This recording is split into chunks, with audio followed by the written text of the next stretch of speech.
তো ইতিমধ্যেই বাংলার যত কৃষক ভাইরা আছেন তাদের সবার জন্য একটি আনন্দের খবর আজকের এই ভিডিওর মাধ্যমে শেয়ার করতে চলেছি। আপনারা এতদিন যাবৎ যে পিএম কিষাণ সম্মান নিধি যোজনার ২১তম কিস্তির টাকা পাওয়ার জন্য অপেক্ষা করছিলেন, সেই অপেক্ষার কিন্তু অবসান ঘটতে চলেছে। হ্যাঁ বন্ধুরা, পিএম কিষাণ সম্মান নিধি যোজনার ২১তম কিস্তির টাকা অর্থাৎ ২১তম ইনস্টলমেন্টের টাকা কিন্তু খুব শীঘ্রই আপনাদের ব্যাংক অ্যাকাউন্টে ঢুকতে চলেছে। এই সংক্রান্ত একটি নোটিশ কিন্তু অফিসিয়ালি ইতিমধ্যেই একটি প্রতিবেদনের মারফতে প্রকাশ করা হয়েছে। এছাড়াও পিএম কিষাণ সম্মান নিধি যোজনার টাকা বৃদ্ধি সম্পর্কিত একটা বিরাট বড় আপডেট রয়েছে। হ্যাঁ বন্ধুরা, ২,০০০ টাকার পরিবর্তে কিন্তু আপনাদের অ্যাকাউন্টে ৪,০০০ টাকা পর্যন্ত ক্রেডিট হবে এই ইনস্টলমেন্টে। তো কাদের কাদের অ্যাকাউন্টে এই টাকা ক্রেডিট হচ্ছে, সমস্ত খবর কিন্তু একদম সঠিকভাবে আপনাদের সাথে শেয়ার করতে চলেছি। তো অবশ্যই ভিডিওটি শেষ পর্যন্ত দেখবেন এই কামনা রাখি। তো এই ভিডিওটি শুরু করার আগে আপনি পশ্চিমবঙ্গের কোন জেলা থেকে আমার এই ভিডিওটি দেখছেন অবশ্যই কমেন্ট সেকশনে জানাবেন। সেক্ষেত্রে সরাসরি রিপ্লাই কমেন্টের মাধ্যমে আপনাকে জানিয়ে দেবো যে আপনার অ্যাকাউন্টে পিএম কিষাণ সম্মান নিধি যোজনার টাকা কবে ঢুকতে চলেছে। সুধী সুপ্রিয় দর্শকবৃন্দ, আমরা বিলম্ব না করে অনস্ক্রিনে সরাসরি একটি অফিসিয়াল প্রতিবেদনের পৃষ্ঠে চলে এসেছি। পুরো বিষয়টা আমি স্টেপ বাই স্টেপ আপনাদেরকে বুঝিয়ে বলছি। দেখুন, শুরুতেই বলছে, নমস্কার। নতুন বছরের শুরুতেই দেশের কোটি কোটি কৃষকদের জন্য বড় সুখবর। কেন্দ্র সরকারের জনপ্রিয় কৃষক কল্যাণমূলক প্রকল্প পিএম কিষাণ সম্মান নিধি যোজনাকে ঘিরে সামনে এসেছে একাধিক গুরুত্বপূর্ণ আপডেট। তো ইতিমধ্যেই একাধিক গুরুত্বপূর্ণ আপডেট যে চলে এসেছে সেটি সম্পর্কে কিন্তু পুরো বিষয়টা বলছে। দীর্ঘ অপেক্ষার অবসান ঘটিয়ে খুব শীঘ্রই প্রকল্পের ২২তম কিস্তির টাকা কৃষকদের ব্যাংক অ্যাকাউন্টে পাঠানো হবে বলে খবর। একই সঙ্গে অনুদানের অঙ্ক বৃদ্ধি নিয়ে জোর জল্পনা শুরু হয়েছে, যা নিয়ে কৃষক মহলে প্রবল আগ্রহ তৈরি হয়েছে। তো প্রতিবেদনের এইটুকু অংশ পড়েই আপনারা হয়তো বুঝে গেলেন যে টাকা কিন্তু বাড়তে চলেছে, সেই নিয়ে কিন্তু জল্পনা ইতিমধ্যেই শুরু হয়ে গেছে।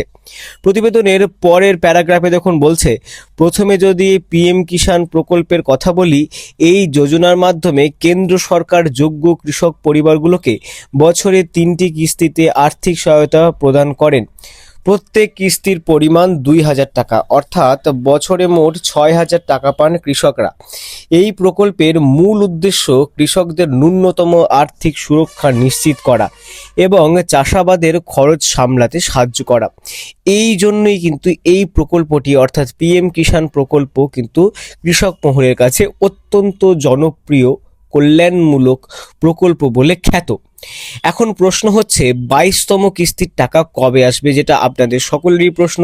পিএম কিষাণ যোজনার নিয়ম অনুযায়ী প্রতি ৪ মাস অন্তর একবার কিস্তির টাকা দেওয়া হয়। এপ্রিল থেকে জুলাইয়ের মধ্যে একটি কিস্তি, আগস্ট থেকে নভেম্বরের মধ্যে দ্বিতীয় কিস্তি এবং ডিসেম্বর থেকে মার্চের মধ্যে দেওয়া হয় তৃতীয় কিস্তি। বর্তমানে চলতি আর্থিক বছরে তৃতীয় কিস্তির সময়কাল চলছে, অর্থাৎ ৩ নম্বর কিস্তির টাকা কিন্তু আপনাদের অ্যাকাউন্টে খুব শীঘ্রই ঢুকতে চলেছে বলে খবর। প্রশাসনিক সূত্রে যে খবর উঠে আসছে সেই খবর অনুযায়ী নতুন বছরের শুরুতেই অর্থাৎ জানুয়ারি মাসের মধ্যেই ২২তম কিস্তির টাকা কৃষকদের ব্যাংক অ্যাকাউন্টে জমা পড়তে পারে।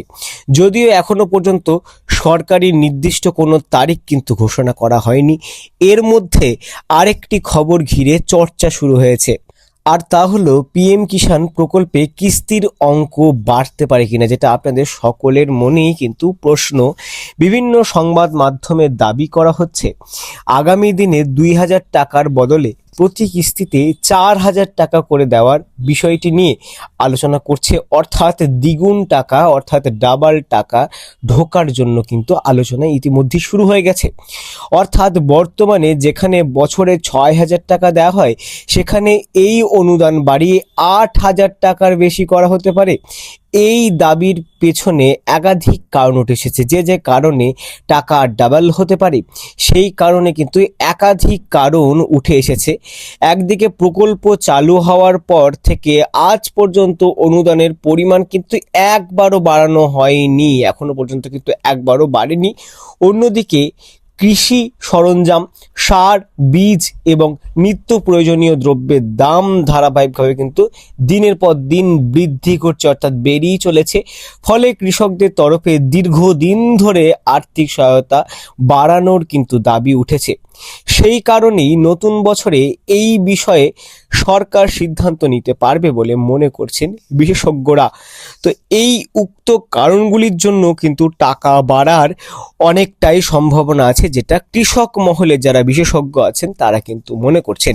প্রতিবেদনের পরবর্তী পৃষ্ঠা অর্থাৎ লাস্ট পৃষ্ঠার দিকে আমরা এগিয়ে যাচ্ছি পুরো বিষয়টিকে আর একটু স্পষ্টভাবে বুঝে নেওয়ার জন্য।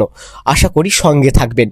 তবে এখানে একটা বিষয় খুব পরিষ্কার করে বলা জরুরি, 4,000 টাকা কিস্তির বিষয়ে এখনো পর্যন্ত কেন্দ্র সরকারের তরফে কিন্তু কোনো সরকারি বিজ্ঞপ্তি, নির্দেশিকা বা আনুষ্ঠানিক ঘোষণা প্রকাশ করা হয়নি। অর্থাৎ এই মুহূর্তে এটি শুধুমাত্র জল্পনার পর্যায়ে রয়েছে। চূড়ান্ত সিদ্ধান্ত হলে তা কেন্দ্রীয় বাজেট বা সরকারিভাবে ঘোষণার মাধ্যমেই কিন্তু আপনাদের সকলকে জানানো হবে। এখন কৃষকদের জন্য সবচেয়ে গুরুত্বপূর্ণ যে বিষয়গুলি, যেগুলো আপনাদের জানা অত্যন্ত প্রয়োজন, 22তম কিস্তির টাকা যাতে কোনোভাবেই আটকে না যায়, তার জন্য প্রত্যেক উপভোক্তার কেওয়াইসি সম্পন্ন থাকা কিন্তু বাধ্যতামূলক। অর্থাৎ আপনাদের সকলের অ্যাকাউন্টের সাথে কিন্তু কেওয়াইসি থাকা একদম প্রয়োজনীয়। একই সঙ্গে আধারের সঙ্গে ব্যাংক অ্যাকাউন্ট লিঙ্ক থাকতে হবে এবং পিএম কিষাণ পোর্টালের নাম, ব্যাংক ডিটেলস ও অন্যান্য তথ্য কিন্তু একদম সঠিকভাবে আপনাদেরকে আপডেটেড রাখতে হবে। এই শর্তগুলি যে কোনো একটি পূরণ যদি না হয় তাহলে কিন্তু কিস্তির টাকা আটকে যেতে পারে। তাই আপনারা অতি অবশ্যই আপনাদের অ্যাকাউন্টটির কেওয়াইসি সম্পন্ন করুন এবং আধার কার্ড কিন্তু অত্যাধিক অবশ্যই কিন্তু আপনারা সংযোগ করুন আপনাদের পিএম কিষাণ পোর্টালের সঙ্গে। সব মিলিয়ে বলা যায় নতুন বছরের শুরুতেই পিএম কিষাণ প্রকল্পের 22তম কিস্তি কৃষকদের জন্য স্বস্তির খবর নিয়ে আসতে চলেছে। তবে অনুদান বাড়ছে কিনা এই প্রশ্নের উত্তর জানতে হলে এখনো কিছুদিন অপেক্ষা করতেই কিন্তু আপনাদেরকে হচ্ছে। সরকারি ঘোষণার দিকেই এখন নজর সকলের। তো আজকের এই গুরুত্বপূর্ণ নোটিশের মাধ্যমে, এই প্রতিবেদনের মাধ্যমে আপনারা হয়তো পুরো বিষয়টা স্পষ্ট করে বুঝিয়ে গেলেন। টাকার অঙ্ক বাড়তে পারে নাকি বা কবে নাগাদ আপনাদের অ্যাকাউন্টে টাকা ঢুকবে চিন্তার কোনো কারণ নেই। সকলের অ্যাকাউন্টে কিন্তু টাকা পর্যায়ক্রমে ঢোকা আরম্ভ হবে আর কিছুদিন পরই। তো ভিডিওটি শেষ পর্যন্ত দেখার জন্য আপনাদের সকলকে ধন্যবাদ। পরবর্তীতে পিএম কিষাণ সম্মান নিধি যোজনা বা যে কোনো সরকারি প্রকল্পের আপডেট সবার আগে পাওয়ার জন্য আমার চ্যানেলটিকে অবশ্যই সাবস্ক্রাইব করুন। ততদিন পর্যন্ত ভালো থাকুন, সুস্থ থাকুন।